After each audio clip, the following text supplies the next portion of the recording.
ti do alcuni strumenti che secondo me possono esservi super utili.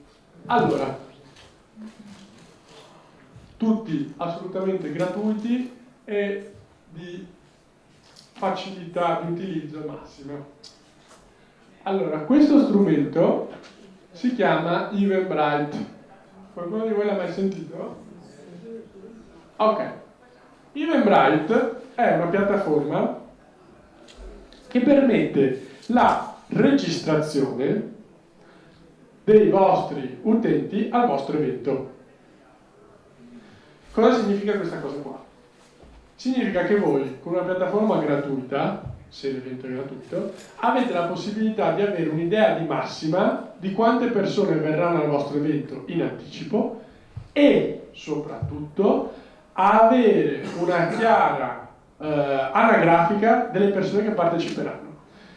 Eventbrite è uno strumento che vi permette di sapere tutte le informazioni potenzialmente che volete del vostro pubblico. È semplicissimo da utilizzare. Ora qua sono loggato con il mio nome. Vabbè, c'è la fase di login, dopodiché c'è la fase di creazione dell'evento. Avete visto in alto a destra, dopo che vi siete loggati, crea l'evento. Come funziona? Molto semplice, vi chiede i dettagli dell'evento, titolo evento, località in cui si trova l'evento, l'orario di inizio e fine, l'immagine del vostro evento e poi descrizione dell'evento. Chi è l'organizzatore? Descrizione dell'organizzazione, i link a Facebook e Twitter e la possibilità di creare il vostro biglietto. In questo caso il biglietto è gratuito, quindi sarà molto semplice. Vabbè, pagina ovviamente, qua ci sono poi delle impostazioni aggiuntive, pagina pubblica, la metterete pubblica nel senso che tutti possono trovare la vostra pagina, la tipologia di evento, questo qua è, scegliete voi una conferenza, io direi in questo caso, il tema dell'evento, non so se ci sia salute e benessere, potete utilizzare questo, oppure famiglia, vabbè, questo sono nice to have, e poi pubblicate l'evento. La cosa interessante qual è? Oltre ad avere una vostra pagina, e il suggerimento che ieri ho dato al presidente, e visto che c'è Nicolò, che magari più sul pezzo lo do anche a lui, cioè di permettere a tutti gli organizzatori di un evento di inserire il link di Eventbrite direttamente sul sito dell'ordine. Quindi fare un sito per un evento è una cosa complessa che richiede soldi. Fare invece l'iscrizione di Eventbrite è una cavolata. Voi vi create l'evento e alla fine vi viene dato quello che è in gergo tecnico definito URL, cioè un link che potete utilizzare dove volete, sui social, sul vostro sito se ce l'avete, la mandate su via WhatsApp, via Telegram, ma lo mandate anche, se all'ordine questa cosa va bene, alla segreteria dell'ordine, in modo tale che quando inserisce il palinsesto degli eventi col titolo dell'evento, immediatamente sotto ci sia il link Eventbrite. Questa cosa serve perché? Oltre a darvi maggior visibilità, vi faccio vedere questa cosa qua, serve a profilare i vostri partecipanti. Loro è un evento che si tiene questo weekend qua e sono dei geni totali nella profilazione dei partecipanti. Allora, cosa succede? Qua tutto esaurito. Si va sul loro sito, notate, voi potete acquistare in questo caso solo un biglietto, non perché sono esauriti, ma perché loro vi obbligano a comprare un biglietto alla volta. Perché questo? Perché vi vogliono acquisire i vostri dati. Guardate un po' qua, acquistare il biglietto. Questa qua è perché sono preloggato, nome Jacopo, quindi vi chiedono nome, cognome, indirizzo mail. Intanto. Poi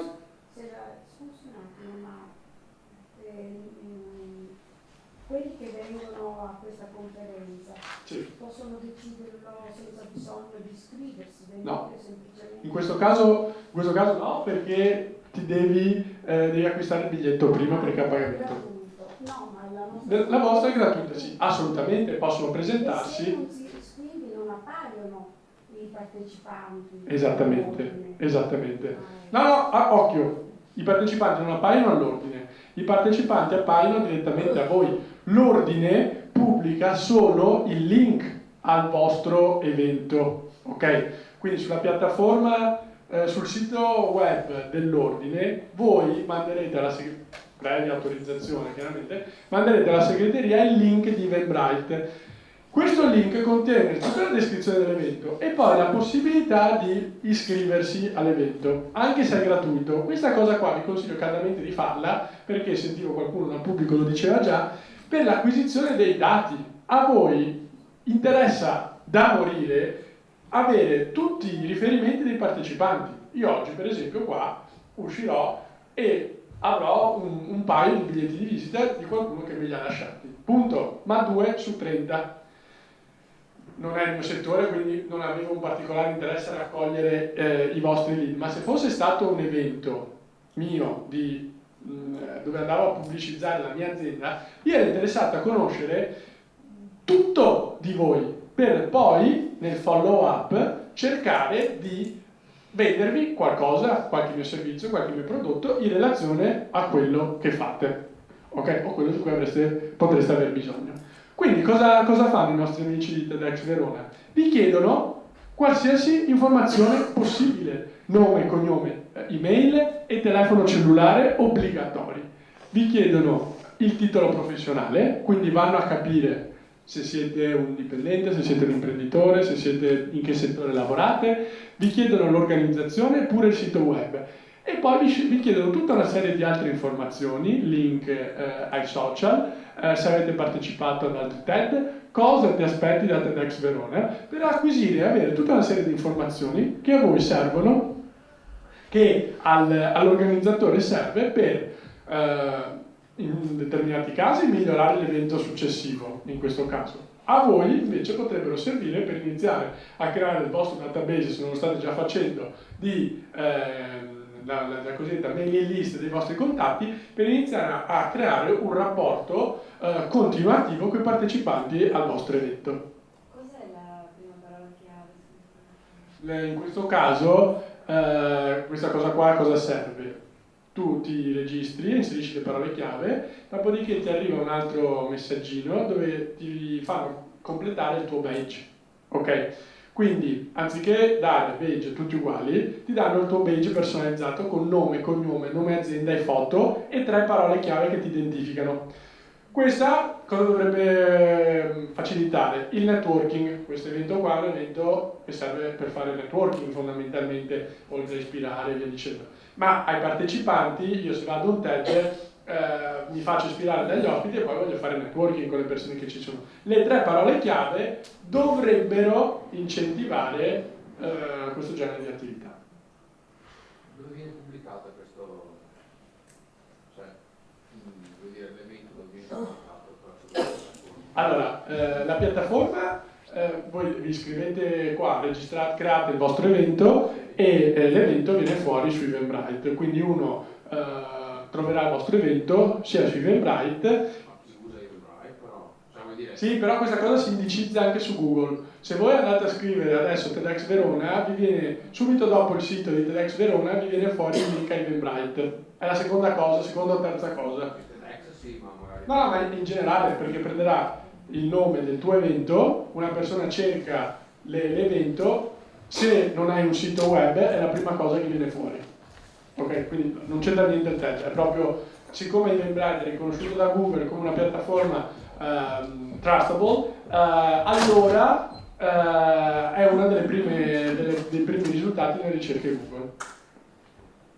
Si possono personalizzare i titoli dei campi, le etichette, quelli obbligatori, quelli no? Assolutamente sì, questo qua è solo un Al esempio. posto della prima parola chiave posso mettere un'altra frase, cioè posso personalizzare? Sì.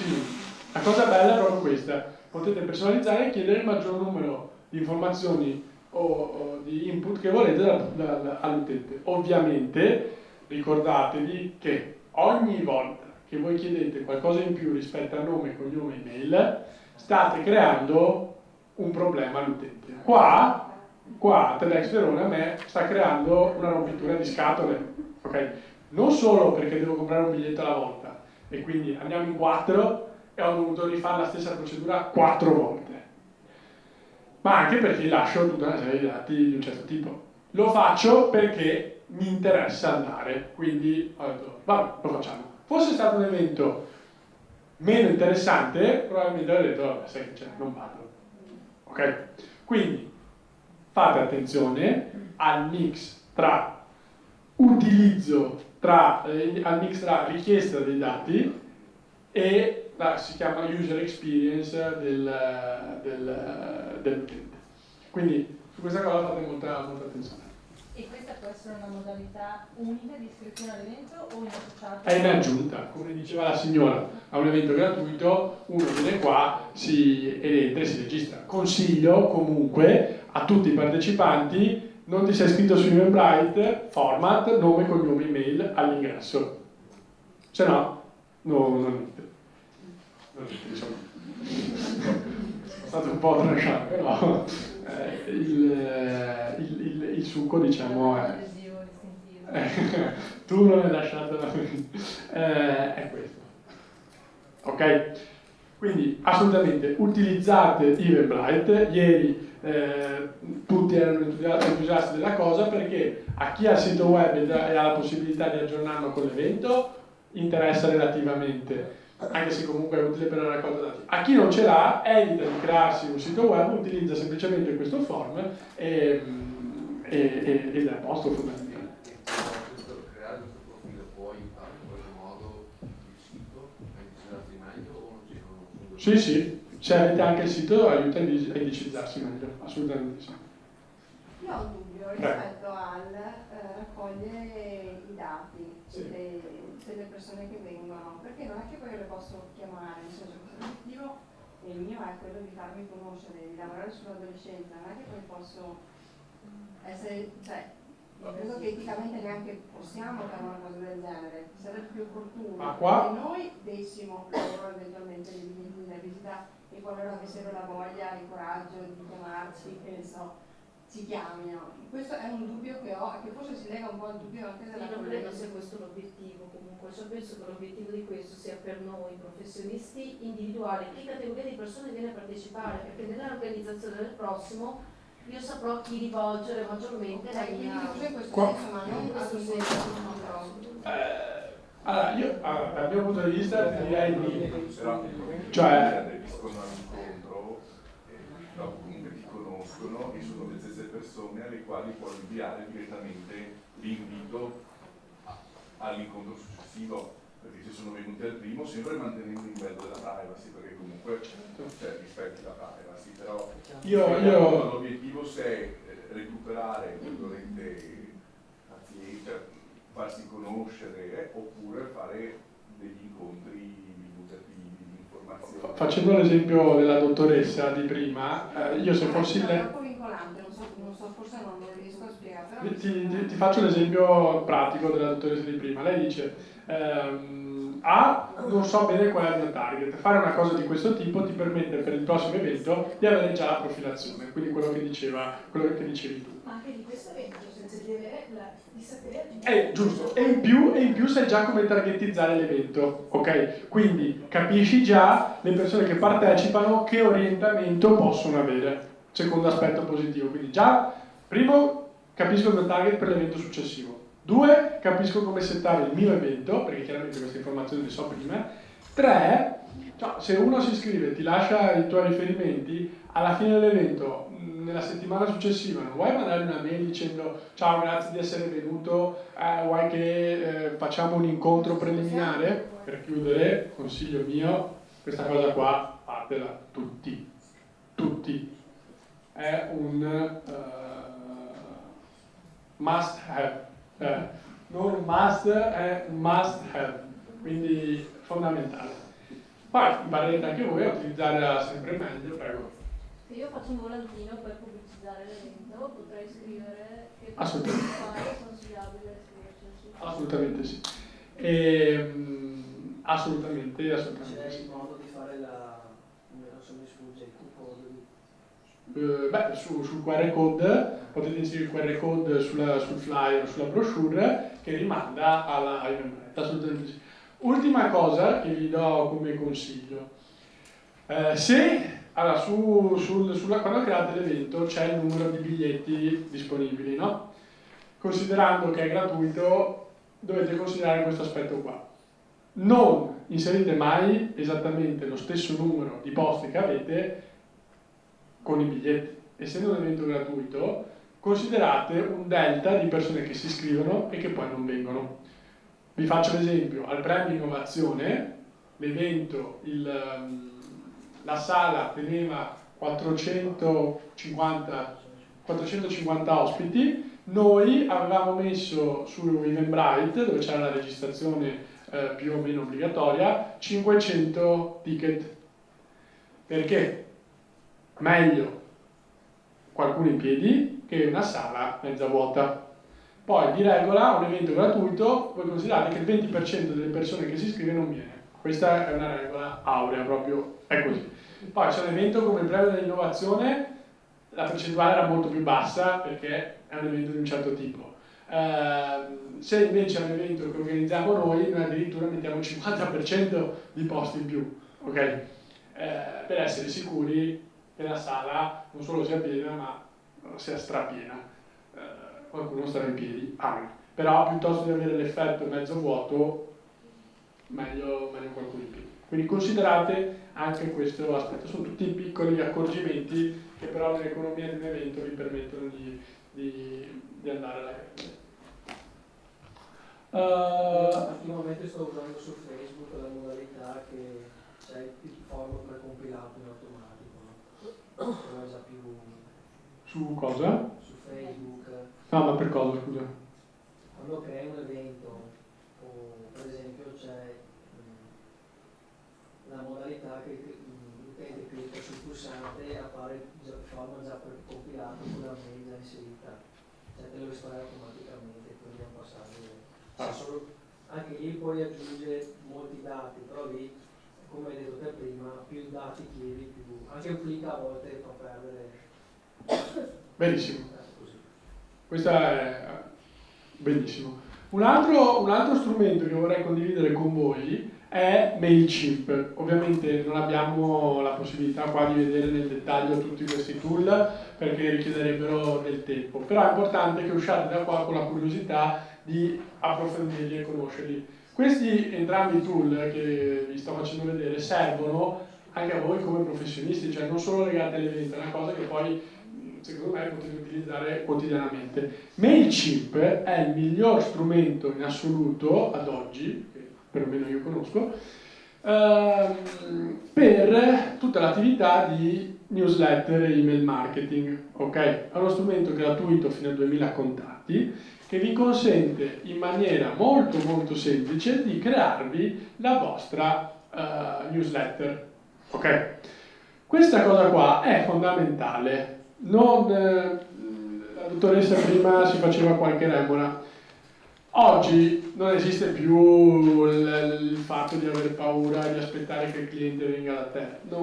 Dal mio punto di vista, non sono psicologo, ma in una fase poi come quella che stiamo vivendo ad oggi, per forza di cose dobbiamo essere noi aggressivi.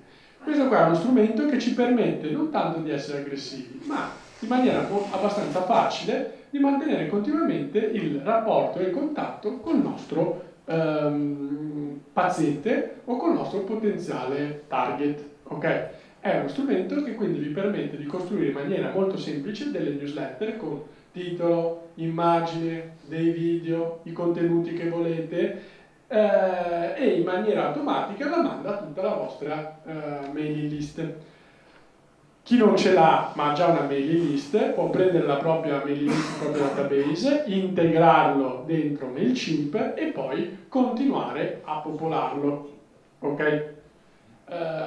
Ovviamente questa cosa qua per chi ha un sito web può essere sincronizzata sul sito web. Vi faccio vedere questa cosa sul sito della mia società. In fondo noi abbiamo uno spazio per iscriversi alla newsletter. Questa cosa qua è l'abbiamo costruita, ma è veramente una cavolata, in modo tale che quando tu lasci la tua mail sul nostro sito, in automatico va a popolare anche il database di MailChimp. Questa cosa qua ci permette a noi di continuare a incrementare il nostro database giorno dopo giorno.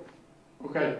È anche questa una cosa banale, ma nel momento in cui iniziate ad avere un database di 1000, 2000, 3000, 4000, 10.000 contatti, non avete neanche più il problema di dover fare le partnership per pubblicizzare il vostro evento. Mandate una mail a tutta la vostra database e avete riempito la sala, o avete dato un aggiornamento tecnico e psicologico ai vostri utenti. È una cosa banalissima che però vi permette di tenere e mantenere il rapporto con chi viene a un evento, con un paziente o chi per esso.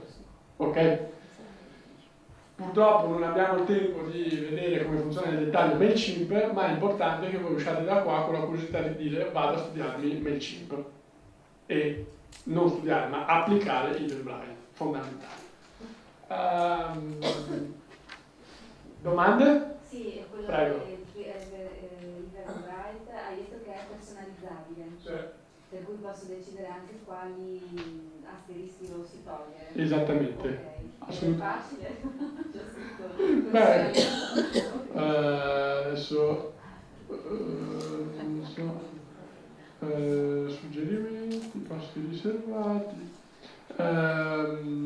Credo tu lo possa fare qua, biglietto a pagamento. Adesso non ricordo bene in che fase, però insomma basta vederlo un attimo ed è abbastanza immediato su come lo personalizzi.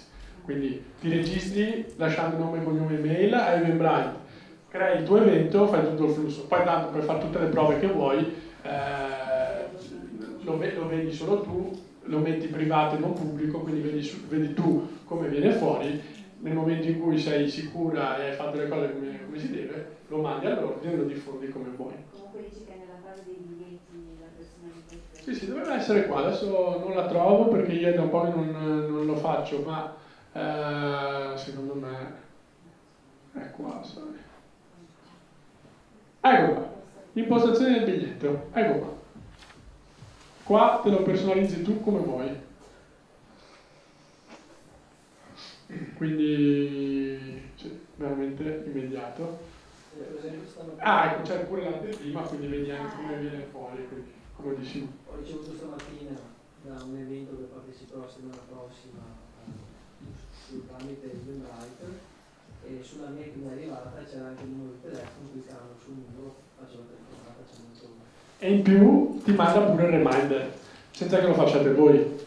Questo è un altro aspetto importante, cioè il giorno prima o 2 giorni prima, adesso non ricordo appena le impostazioni, se mi sono iscritto su Eventbrite io ho il reminder dell'appuntamento. È un'altra cosa banale, ma è un servizio completamente gratuito che vi permette di non pensare anche a questo aspetto.